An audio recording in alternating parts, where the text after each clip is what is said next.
नमस्कार बहनों, आज हम अहोई अष्टमी व्रत करेंगे। यह व्रत कार्तिक कृष्ण पक्ष की अष्टमी को किया जाता है। चलिए हम इसकी कथा करते हैं।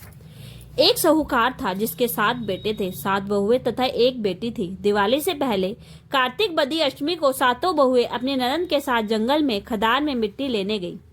जहाँ से वे मिट्टी खोद रही थी वहीं स्याहू की मां थी। मिट्टी खोदते समय ननंद के हाथ से ही का बच्चा मर गया। सहू माता बोली कि अब मैं तेरी कोख बांधूंगी। तब ननंद अपनी सातों भाभीयों से बोली कि तुम में से कोई अपनी कोख बंधवा लो। सब भाभीयों ने अपनी कोख बंधवाने से इनकार कर दिया, परंतु छोटी भाभी सोचने लगी कि यदि मैं कोख नहीं बंधवाऊंगी तो सासू जी नाराज होंगी। ऐसा विचार कर ननंद ने के बदले में छोटी भाभी ने अपनी कोख बनवा ली। इसके पश्चात जब उसके जो लड़का हो वो 7 दिन बाद मर जाता था। एक दिन पंडित को बुलाकर पूछा कि क्या बात है, मेरी संतान 7वें दिन क्यों मर जाती है। तब पंडित जी ने कहा कि तुम सुरही गाय की पूजा करो। सुरही गाय स्याहू माता की भाईली है, वह तेरी कोख छोड़े तब तेरा बच्चा जिएगा। इसके बाद से वह बहू प्रातः काल उठकर चुपचाप सुरही गाय के नीचे सफाई आदि कर जाती। गौ माता बोली कि आजकल कौन मेरी सेवा कर रहा है, सो आज देखूंगी। गौ माता खूब तड़के उठी। क्या देखती है, एक साहूकार के बेटे की बहू उसके नीचे सफाई आदि कर रही है।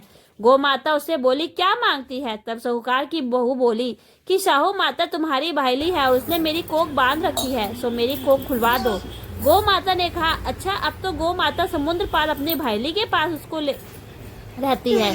वह उसको लेकर चली। रास्ते में कड़ी धूप थी, सो वे दोनों पेड़ के नीचे बैठ गई। थोड़ी देर में एक सांप आया और उसकी पेड़ पर गरुड़ पंखनी का बच्चा था। सांप उसको डसने लगा।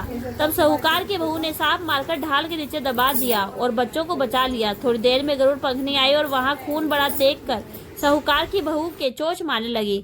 तब साहूकारनी बोली मैंने तेरे बच्चों को नहीं मारा, बल्कि सांप तेरे बच्चों को डसने को आया था। मैंने तो उससे तेरे बच्चे की रक्षा की है।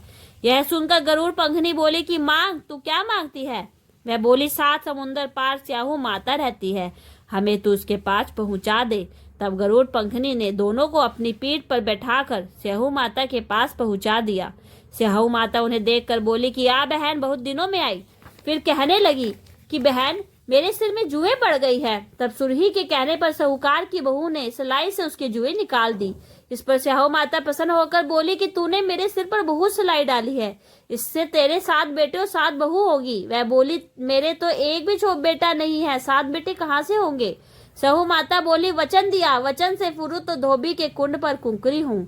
तब साहूकार की बहू बोली मेरी कोख तो तुम्हारे पास बंद पड़ी है। यह सुन स्याहू माता बोली कि तूने मुझे ठग लिया है, पर मैं तेरी कोख खोलती तो नहीं, परंतु अब खोलनी पड़ेगी। जा, तेरे घर तुझे 7 बेटे और 7 बहुएं मिलेगी। तू जाकर उजमल करना, 7 अहोई बनाकर 7 कढ़ाई करना। वह घर लौटकर आई तो वहां देखा कि 7 बेटे 7 बहुएं बैठी है। वह खुश हो गई। उसने 7 अहोई बनाई, 7 उजमन किए तथा 7 कढ़ाई की। रात्रि के समय जेठानियों ने आपस में कहने लगी कि जल्दी जल्दी नहाकर पूजा कर लो, कहीं छोटी बच्चों को याद करके रोने ना लगे।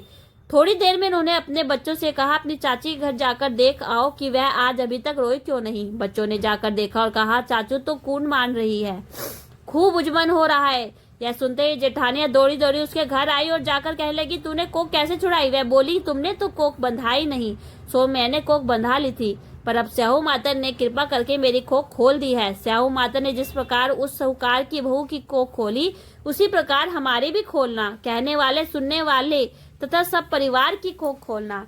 हे बहनों, यह कथा सुननी बहुत जरूरी है। मैं आप सबसे आशा करती हूँ और विनती करती हूँ तथा परमात्मा से विनती करती हूँ, हे होई माता, जैसे आपने साहूकार की पत्नी की कोख खोली, वैसे सभी माताओं की कोख खोलना तथा सभी माताओं के बच्चों को दीर्घायु देना। हे अहोई अष्टमी माता, आपका बहुत बहुत बहुत बहुत उपकार रहे।